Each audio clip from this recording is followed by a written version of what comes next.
Hello Sylhet engineering college ভর্তি পরীক্ষার্থী শিক্ষার্থী বন্ধুরা, হোপফুলি ইউ আর ওয়েল। তোমাদের সিলেট ইঞ্জিনিয়ারিং কলেজের 2025-26 ভর্তি সার্কুলার প্রকাশিত হয়ে গেছে।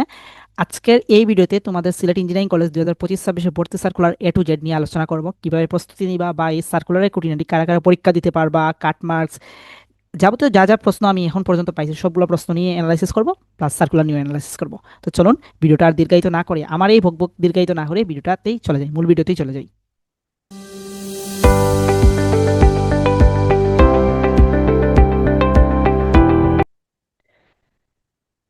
তো সিলেট ইঞ্জিনিয়ারিং কলেজ ভর্তি পরীক্ষা 2025-26। ওকে, তো তোমরা যারা পরীক্ষা দিবা এইখানে দেখি এখন আমরা, দেখো আবেদন শুরু হবে আমাদের কবে? 1 মার্চ হতে 7 এপ্রিল পর্যন্ত, অর্থাৎ আগামী মাসের 1 তারিখ থেকে আমাদের এপ্রিল মাসের 7 তারিখ পর্যন্ত। দেন ভর্তি পরীক্ষা কবে? ভর্তি পরীক্ষা হচ্ছে আমাদের 18 এপ্রিল সকাল 11টা 30, অর্থাৎ তাহলে তোমাদের জিএসটি এক্সাম কবে? জিএসটি এক্সাম হচ্ছে আমাদের 10 এপ্রিল। তার মানে এপ্রিলের মানে জিএসটি এক্সামের ঠিক 8 দিন পরেই আমাদের সেকের পরীক্ষা। তারপরে এইখানে যদি আমরা দেখি কয়টা সিট আছে, দেখো সেকের মধ্যে আমরা জানি 3টা ডিপার্টমেন্ট আছে, যে সিএসসি এর সিট আছে, সাধারণ শিক্ষার্থী সিট আছে 60টা, তারপরে সিভিল ইঞ্জিনিয়ারিংয়ের সিট আছে হচ্ছে 60টা, এবং আমাদের ত্রিপলির সিট আছে 60টা। এটা হচ্ছে জেনারেল স্টুডেন্টের জন্য।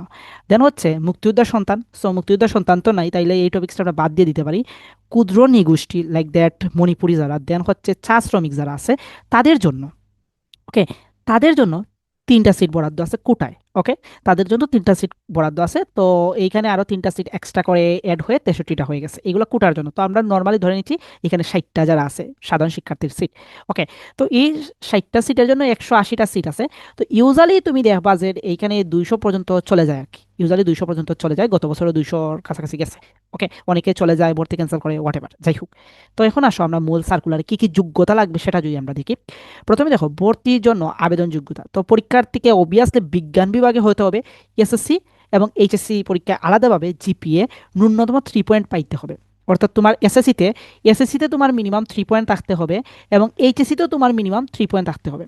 এখন অনেকেই আছে, ধরো এসএসসিতে তুমি পাইছো লাইক দ্যাট, একটা কথার কথা ধরলাম, এসএসসিতে পাইছো ধরো তুমি 2.90, এবং এইচএসসিতে তুমি পাইছো ধরো 5 পয়েন্টই পাইছো। 2.90, ধরো তুমি অসুস্থ ছিলা বা সামহাও কোনো একটা কেসের জন্য এই এসএসসি রেজাল্ট খারাপ হয়েছে, বা এইচএসসিতে তুমি এইটা পাইছো, তাহলে তোমার মোট দাঁড়াইলো কত? মোট দাঁড়াইলো হলো আমাদের 7.9। তাহলে মোটের হিসাবে তুমি পরীক্ষা দিতে, মানে তুমি পরীক্ষা দিতে পারছো। বাট এইখানে এই যে এসএসসি এবং এইচএসসি যে আলাদা যে জিপিএ রিকোয়ারমেন্ট, এই রিকোয়ারমেন্ট অনুযায়ী তুমি অ্যাপ্লাই করতে পারবা না। তার মানে তোমার এসএসসি এবং এইচএসসিতে মিনিমাম 3+ থাকা সত্ত্বে তোমার যদি মোট তোমার 7 থাকে, তাহলে তুমি পরীক্ষা দিতে পারবা। ওকে, তো এই হচ্ছে বিষয়। তারপরে আমরা দেখি এখানে এই তিনটা তো গেল, ধরো তোমার এসএসসি এবং এইচএসসি এই দুইটার মধ্যে তোমার 3 পয়েন্ট করে আছে, তোমার 7-এর উপরেও আছে। ওকে, এখন আরেকটা কন্ডিশন আছে, সেটা হচ্ছে এইচএসসির গণিত, পদার্থ এবং রসায়ন এইগুলোতে আলাদাভাবে তোমার 3 পয়েন্ট থাকতে হবে। ওকে, ধরো তুমি এইচএসসিতে তুমি কি পাইলা? 5 পয়েন্ট পাইলা। এইচএসসিতে তুমি জিপিএ 5 পয়েন্ট পাইলা। এখন তোমার এইচএসসির মধ্যে এইচএম মানে হায়ার ম্যাথটা তোমার অপশনাল ছিল, এইখানে তুমি ধরো লাইক দ্যাট 3 পয়েন্ট পাইছো, বা 3 পয়েন্টের কমই পাইছো, অনেকে ধরো 2 পয়েন্ট পাইছো, মানে হায়ার ম্যাথে ওয়ান কাইন্ড অফ ফেল করছো তুমি, তাহলে কিন্তু তুমি মানে সেকে পরীক্ষা দিতে পারবে না। তার মানে বুঝাইতে পারলাম, এইচএসসির যে physics chemistry and higher math আছে এইগুলোতে মিনিমাম 3 পয়েন্ট করে থাকতে হবে। ওকে, এবং পরীক্ষার্থীকে অবশ্যই এসএসসির 2022 এবং 23-এ হতে হবে, এবং এইচএসসি 24 এবং 25-এ হতে হবে। তার মানে তুমি মানে এইচএসসি 24 অ্যান্ড 25 ব্যাচের যদি হয়ে থাকো, তাহলে তুমি পরীক্ষা দিতে পারবে, অর্থাৎ ফার্স্ট টাইমার এবং সেকেন্ড টাইমার এলাও আছে। ওকে, আচ্ছা, এখন গেল এইচএসসি এবং আমাদের ও লেভেল এ লেভেল, এগুলো আর আলোচনা করবো না, এগুলা ইংলিশ মিডিয়াম, এগুলোর জন্য ব্রিটিশ কারিকুলাম, আমি জেনারেল যারা আছে তাদের জন্য আলোচনা করে নিচ্ছি। এই হচ্ছে আবেদন যোগ্যতা, হোপফুলি আবেদন যোগ্যতাটা ক্লিয়ার হয়ে গেছে সবাই। এখন দেখো পরীক্ষার ফি কত? পরীক্ষার ফি হচ্ছে আমাদের 1500 টাকা। পরীক্ষার ফি 1500 টাকা।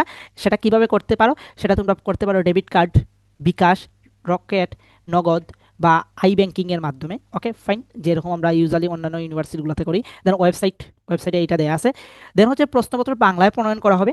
এখন কোনো পরীক্ষার্থী ইংরেজি প্রশ্নপত্রের পরীক্ষায় অংশগ্রহণ করতে ইচ্ছুক হলে আবেদনের সময় তার যখন আবেদনটা শুরু হবে, তখন দেখতে পারবে এখানে অপশন আছে যে তুমি ইংলিশ মাধ্যমে প্রশ্ন নিবা নাকি বাংলা মাধ্যমে প্রশ্ন নিবা, সো সেটা ফুলফিল করে নিতে হবে। ওকে, দেন হচ্ছে আবেদনকারীর জন্য আমাদের মুক্তিযোদ্ধা, তারপরে কুটা তো গেল, কুটার যে কাগজপত্র আছে এইগুলো কাগজপত্র দিয়ে তোমার ফুলফিল করতে হবে।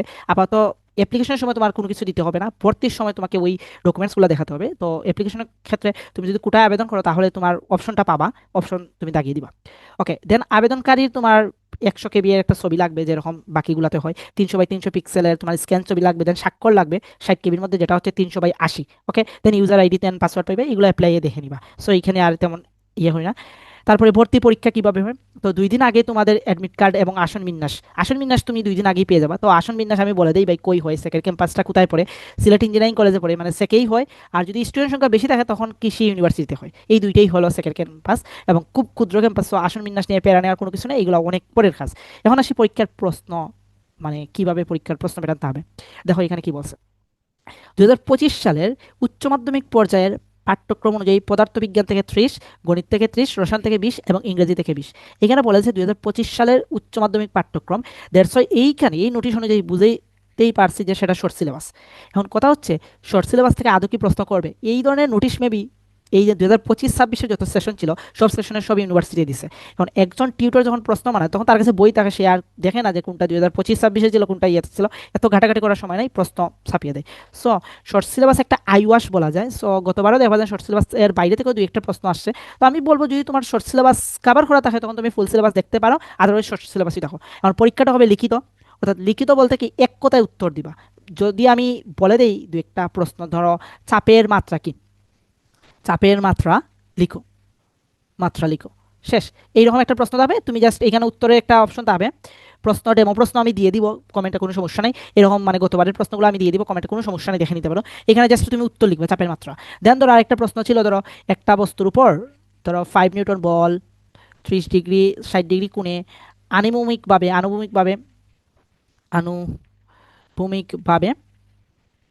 প্রয়োগ করায় প্রয়োগ করায় তার সরণ হয়, প্রয়োগ করায় তার সরণ ধরলাম 2 মিটার, তাহলে কাজ কত, তাহলে কাজ কত, শেষ।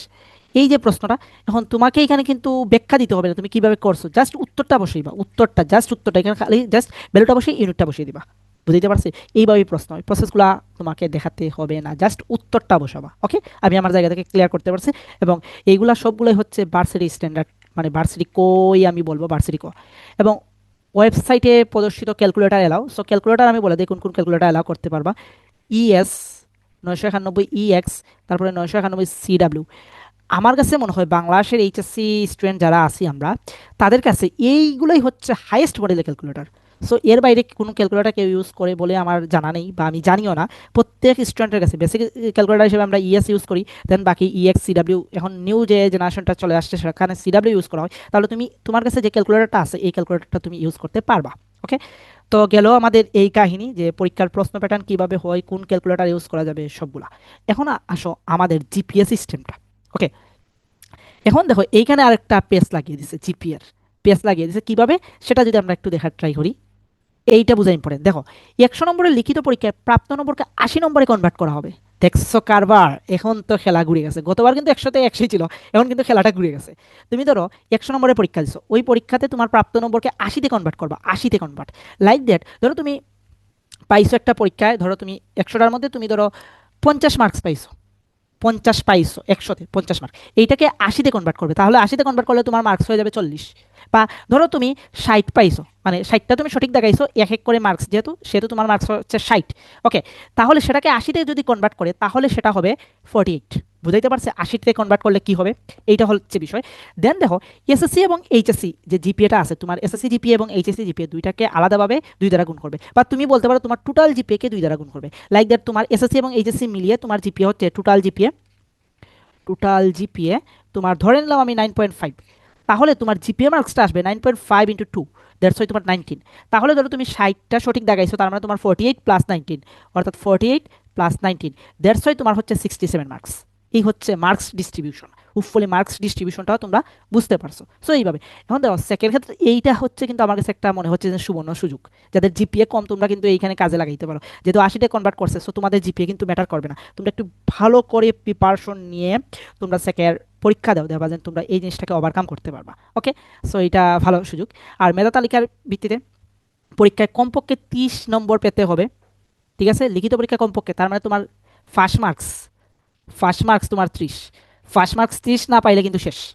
তার মানে তোমাকে 30 মার্কস পেয়ে পাস করতে হবে। ওকে, তার মানে আমরা বুঝতে পারলাম কিভাবে মার্কিং কাউন্ট করা হবে, কিভাবে জিপিএ কাউন্ট করা হবে, ফার্স্ট মার্কস কত।